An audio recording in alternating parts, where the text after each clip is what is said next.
ইন্নাল্লাহা ওয়া মালাইকাতাহু ইউসাল্লুনা আলার রাসূল। ভুল বলেছি? বলে ভুল হয়েছে না? ইউসাল্লুনা আলান নবী, মাওলানা নবী বললেন কেন? রসুল বললে অসুবিধা হইতো কি? হায় হায় হায়, রসুল বললে বেটা আমার নবী রসুল হয়েছে সেই দিন যেই দিন নবীকে বলেছি প্রচার করো, নবী রসুল হয়ে গেছে। ইয়া আইয়ুহাল মুজাম্মিল কুম ফাআনজির, ইয়া আইয়ুহাল মুদাসসির কুম ফাআনজির। দাঁড়ান হুজুর, এবার যা কিছু আমি আপনার কাছে অবতীর্ণ করছি এগুলা প্রচার করেন। যখন আমার নবী প্রচার করা শুরু করেছে তখন নবী রসুল হয়ে গেছে। তাইলে নবী আর রসুলের মধ্যে ফারাক কি? রসুল, প্রত্যেক নবী রসুল হয় না, কিন্তু প্রত্যেক রসুল নবী হয়। রসুল কখন হয়? যখন তাকে প্রচার করতে বলা হয়। প্রত্যেক সিলেটি বাংলাদেশি, প্রত্যেক বাংলাদেশি কি সিলেটি? এটা প্রত্যেক রসুল নবী, কিন্তু প্রত্যেক নবী রসুল নন। নবী রসুল কখন হন? যখন রসুল নবীকে বলা হয় এবার আপনি প্রচার করেন যা কিছু আমি আপনাকে দিয়েছি। নবী যখন প্রচারের কাজে লেগে যান তখন নবী রসুল হয়ে যান। তো আমার নবীকে এখানে রসুল বলা হয় নাই, বলা হয়েছে ইন্নাল্লাহা ওয়া মালাইকাতাহু ইউসাল্লুনা আলান নবী। হুজুর নবী কেন বলা হলো? কোন নবী বলা হয়েছে? যদি রসুল বলা হতো তাইলে তো আমি রসুল হয়েছি কিছুদিন আগে, তাইলে তো বোঝা যাবে যে আমার আল্লাহ আমার উপর দরুদ পড়তেছে কিছুদিন আগ থেকে। আমার আল্লাহ সেটা বলতে চাচ্ছেন না। আমার আল্লাহ বলতে চাচ্ছেন হাবিব যখন থেকে নবী তখন থেকে দরুদ, যখন থেকে নবী তখন থেকে দরুদ। দরুদ যখন শুরু হয়েছে তখন নামাজের প্রচলন শুরু হয় নাই, নামাজের প্রচলন শুরু হয় নাই। কেন? কারণ নামাজ হয়েছে কখন? যখন আমার আল্লাহ ধরতির মধ্যে হযরত আদমকে পাঠিয়েছেন তখন থেকে নামাজের প্রচলন। আর হাবিব হুজুর আপনি কখন থেকে নবী? যখন কোন কখন ছিল না তখন থেকে নবী। কখন থেকে? আমার আল্লাহ, আল্লাহ বাদে আর কেউ ছিল না, ছিল না, ছিল না, কোনো কিছুই ছিল না।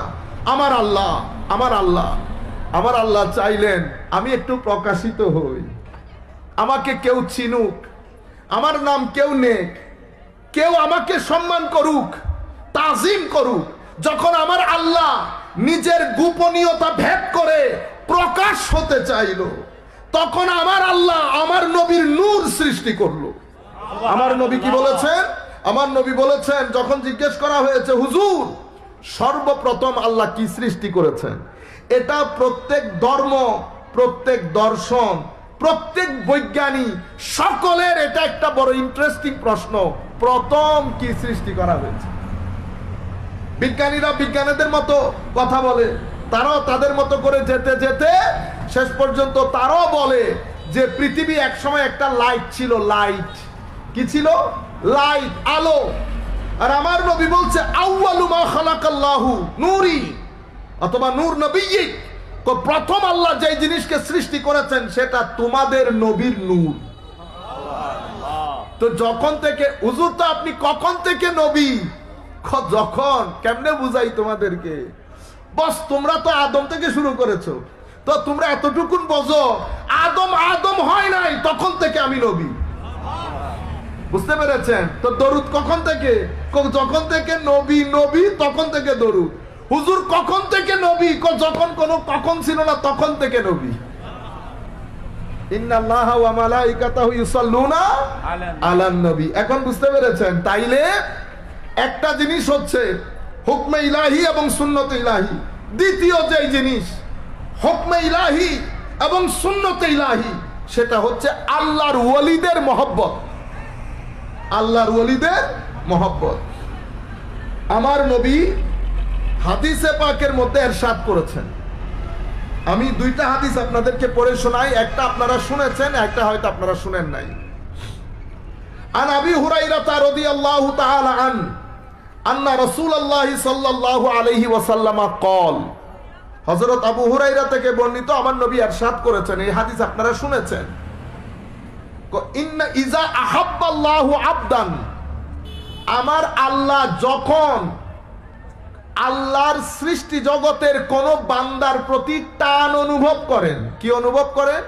টান মানে মহব্বত করেন। আপনারা বলেন না ভালোবাসা, তো ভালোবাসা মানে কি? ভালোবাসা মানে হচ্ছে মাহাব্বা। মহব্বত মানে কি? মহব্বত মানে মাইলুন নফস, অর্থাৎ আপনার ভিতর জগতে আরেকজন জন্য ব্যক্তি হতে পারে, বস্তু হতে পারে, টান অনুভব করা। যখন টান অনুভব করেন এটা মহব্বা। টান যখন আরেকটু বেড়ে ম্যাচিওর্ড হয়ে যায়, বুঝতে পেরেছেন, এটাকে বুদ্ধা বলে। তো এটা যখন আনকন্ট্রোলেবল হয়ে যায় এটাকে এশক বলে। এটাকে এশক বলে। কুল্লা আসআলুকুম আলাইহি আজরা ইল্লাল মাওয়াদ্দা। শব্দ কয়টা হয়েছে এখন? মাহাব্বা, মাওয়াদ্দা, এশক। মাহাব্বা, মাওয়াদ্দা, এশক। তো মাহাব্বা কোনটা? তো মাহাব্বা হচ্ছে আপনার ভিতরে টান তৈরি হয়ে গেছে, বেচাইন লাগে না দেখলে, বেচাইন লাগে। আপনি আপনার মেয়েদেরকে একটু বাবারা মহব্বত বেশি করে না, না দেখলে কেমন কেমন লাগে ভিতরে, বুঝতে পেরেছেন? এই যে ভিতরে কেমন কেমন লাগা, এটা হচ্ছে আপনার ভিতরে একটা টান তৈরি হয়েছে, মাইলুন নফস বলে এটাকে। এটাকে আমরা মাহাব্বা বলি। এটা যখন ম্যাচিওরড হয়, এটা যখন আরো আগে যায়, এটা যখন শক্তিশালী ফিলিংস এর রূপ নেয়, এটাকে আমরা মাওয়াদ্দা বলি, মাওয়াদ্দা। আর এটা যখন আনকন্ট্রোলেবল হয়ে যায়, অদমনীয়, কোন রকম এটাকে ধরে রাখা না যায়, সেটাকে এশক বলে। বুঝতে পেরেছেন? তাইলে মাহাব্বা, মাওয়াদ্দা, এশক। তো আহলে বাইত রাসূলের জন্য আমার আল্লাহ যে মহব্বতের কথা বলেছেন সেটা মহব্বত বলেন নাই, মাওয়াদ্দাত বলেছেন।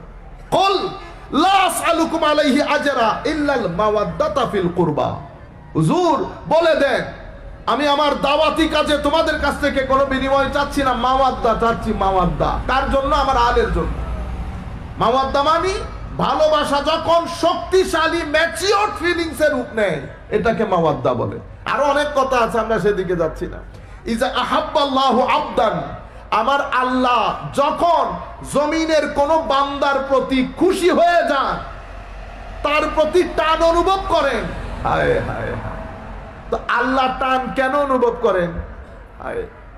জমিনের বান্দা যখন আমার আল্লাহ তার উপর যা ফরজ করেছে, ফরজ কাজ করে আমার ওই বান্দা আল্লাহ যখন নফল ইবাদতের দিকে এমন ভাবে ঝোঁক দেয়, সার্বক্ষণিক আল্লাহর নৈকট্যের চিন্তায়, নৈকট্যের আশায় যখন বান্দা ফরজের সাথে সাথে অতিরিক্ত নফল ইবাদত করে, আমার আল্লাহ তখন সেই ব্যক্তির প্রতি টান অনুভব করে, মাহাব্বা, ভালোবাসে।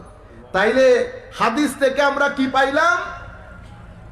ওলি, বেলায়ত, ফরজ, নফল ইবাদত বাদে এই বেলায়তের কোনো অস্তিত্ব নাই। এটা আমার বাবা বলি, সেই কারণে আমি বলি না, আমার আল্লাহ হাদিসে কুদসির মধ্যে এইভাবে বলছে। আমি সূত্র বের করে দিলে আপনারা বুঝতে পারবেন। তাইলে ফরজ নামাজ, নফল ইবাদত, ফরজ এবং নফল যখন প্লাস হয়ে আমার আল্লাহ ওই বান্দার প্রতি ঝোঁক অনুভব করছে, মহব্বত অনুভব করছে, টান অনুভব করছে। আমার আল্লাহ যখন টান অনুভব করে, আমার আল্লাহ 18,000 পর্দা সরিয়ে সেই বান্দাকে নিজের নৈকট্যের চাদরে আবৃত করে ফেলে, এটাকে কুরবত বলে। তাইলে ইবাদত, ইবাদতের প্রতি মহব্বত, মহব্বতের পরে কুরবত। যখন বান্দা আল্লাহর নিকটে চলে আসে, তখন আমার আল্লাহ বান্দাকে বলে, তোমার হাত দিয়ে ধরিও না, আমার হাত দিয়ে ধর। তোমার চোখ দিয়ে দেখতে হবে না, আমার চোখ দিয়ে দেখো।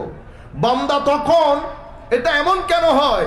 কারণ উনি ওই মুজাহাদার সময়কালে, মুজাহাদা ফরজ নামাজ ইবাদত তো আছে, আল্লাহর ওলিদের এই ইবাদত রিয়াজত গুলোর মধ্যে একনিষ্ঠতা, নিয়তের শুদ্ধতা, তাওয়াক্কুল, সবর, শুকর, রেদা, তাওয়াদু, এই তাবৎ জিনিসগুলাকে ইবাদতের মধ্যে ঢুকানোর জন্য ওনারা নির্দিষ্ট সময় পর্যন্ত মুজাহাদা, চেষ্টা প্রচেষ্টা করেন।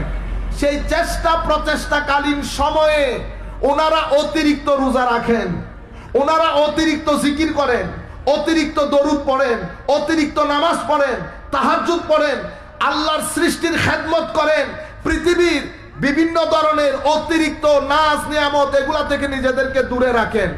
এক কথাই যদি বলি, ওই মুজাহাদা পিরিয়ডে দিনের বেলায় রোজা রাখেন, রাতের আল্লাহর ইবাদতে মশগুল থাকেন, একজন আল্লাহ ওয়ালার সুবতের মধ্যে থেকে সিরাতুল মুস্তাকিমে কিভাবে চলবে সেটার শিক্ষা গ্রহণ করেন। এটাকে মুজাহাদার পিরিয়ড বলে। কিসের পিরিয়ড? মুজাহাদার পিরিয়ড। তো মুজাহাদা যখন শেষ হয়, হায় হায়, তখন মুশাহাদা হয়। কি হয়? মুশাহাদা। মুজাহাদার সময় চোখ বন্ধ করলে অন্ধকার দেখতো, মুজাহাদার পিরিয়ড শেষ, তখন চোখ বন্ধ করলে আর অন্ধকার দেখে না। ওমা, বেড়ার ঘরের মধ্যে সূর্য উঠলে কেমনে কেমনে আলো ঢুকে না, কিরে এটা তো লাইট বন্ধ, আলো জ্বলতেছে, হায় হায়। তখন উনি ওই আলোগুলা দেখে মোহাব্বত মাওয়াদ্দাতের রূপ নেয়, মাওয়াদ্দাত যখন ইশকের রূপ নেয় ওই আল্লাহর নূরের আলো দেখে, তখন উনি রাত জেগে আল্লাহর কুদরতের কদমের মধ্যে ফানা হয়ে যেতে চায়। বান্দা যখন ইশকের সমুদ্রে ডুব দিয়ে বান্দা যখন আশিকে পরিণত হয়, আমার আল্লাহ তখন নিজের হিজাব তুলে দিয়ে বান্দাকে নিজের কুদরতের চাদরে, হেফাজতের চাদরে, নৈকট্যের চাদরে, মোহাব্বতের চাদরে আবৃত করে নেন। তখন আমার আল্লাহ ডাক দিয়ে বলেন, বান্দা এখন আমার রঙে রঙিন হয়ে গেছে। সিবগাতুল্লাহ ওয়া মান আহসানু মিনাল্লাহি সিবগা। তখন বান্দার কথাবার্তা, চাল চলন, উঠা বসা সবকিছু সামগ্রিকভাবে আল্লাহর রঙে রঙিন হয়ে যায়। আল্লাহ মিথ্যা বলে না, সেও মিথ্যা বলে না। আল্লাহ ওয়াদা ভঙ্গ করেন না, তিনিও ওয়াদা ভঙ্গ করেন না। আল্লাহ যেমন আলহামদুলিল্লাহি রাব্বিল আলামিন, আমার আল্লাহ সবার প্রতিপালক, মানলেও প্রতিপালক, না মানলেও প্রতিপালক। সেইভাবে আল্লাহর ওলিদের সিনাও রব্বুল আলামিনের মতো বিস্তৃত হয়ে যায়। কারো জন্য ঘৃণা নাই, কারো জন্য বদদুয়া নাই, সবার শুভাকাঙ্ক্ষী হয়ে যায়। কিসের ফেজ?